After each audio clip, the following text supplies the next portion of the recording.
I'm not a lawyer.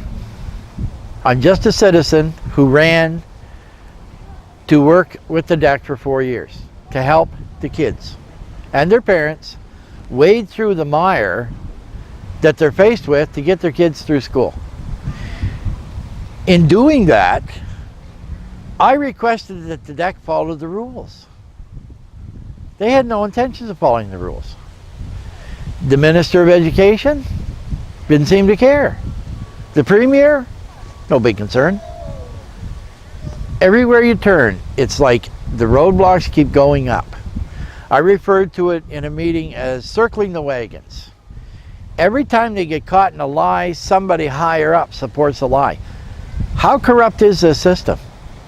Where does this stop to when you get to one person in there has the authority to say, hold on a minute, something's wrong here. Something's not being done in accordance with the law, being the Education Act.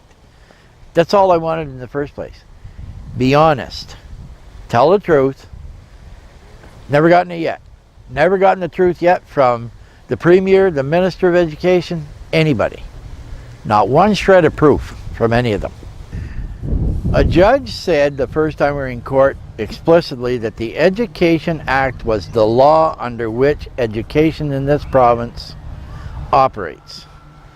So I guess what I'm curious about after all this time and being in court once or twice is what would you have to do to get Marie-Claude Blais or her predecessor Jody Carr to pay attention to the act that they're supposed to govern by?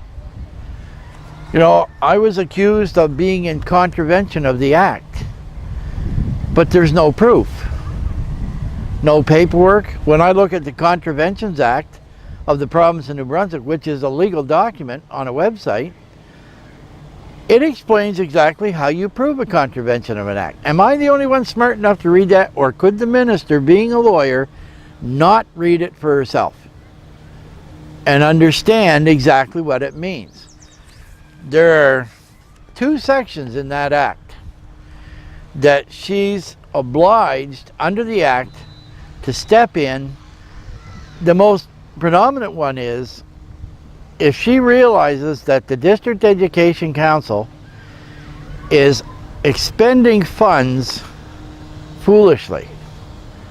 Well, call me really stupid, but for them to invest money in a lawyer, one, to do a code of conduct that they call 2.6, which really holds no legal authority and should have never been done in the first place, it seems a little stupid. When you look at it, and in the government paperwork, they don't have that responsibility, but they spent God knows how much money to do it. Taxpayers' money. Then they've used the same taxpayers' money, or more of it, can I get rid of that, to turn around and defend themselves in court from something that should have never went to court in the first place. I filed a complaint with the Premier of the province, explaining the situation to him, how Marie-Claude Blais, the Minister of Education, who is obliged under the Act, under the Education Act. She's obliged to follow the Act. Yet in 2 sections of the Act, one is under investigation inquiries, the other one is under request for corrective action. It's 40-2(1) and 40-3(1). In both cases, she is mandated by the Act to intercede here if she thinks that money's being wasted needlessly. How big a waste is letting a deck have money from taxpayers' funds to defend themselves in court over something that they have no legal document to prove? They've never proved it. The first time we were in court, their lawyer asked the judge to muzzle me with a court document. He made the statement in open court, I can't muzzle him, there's no proof he was removed. So my question is, where's their document? If I got a ticket from a Mountie, I would expect to have it in my hand. That's a contravention of the Motor Vehicle Act.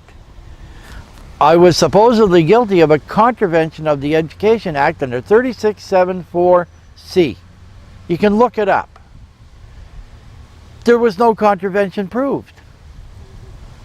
They've never proven yet or put a document on the table showing where legally I did any such thing. Nothing. Now here we are, who knows how much money later, not only out of my pocket, but coming out of the taxpayers' dollar to defend themselves against what? They broke the rules. They broke the rules. They broke regulations 2001-48 and 2001-24. It's proven 7 ways from Sunday. But their lie has been supported by people that you wouldn't believe. The Council of Deck Chairs chairman supports their lie. Even says it in documents that are in court. But it's not going to hold up because there are documents that contradict what he's saying. So what happens when all this comes out? That this whole thing was a hoax dreamt up by the chairperson of the deck, Tamara Nickel. Does she have to pay for it? Or are the taxpayers in this province going to be on the hook for another joke that costs thousands of dollars? I'm just curious about it.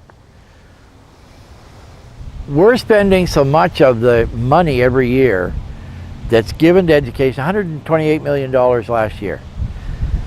75% plus of that goes to wages.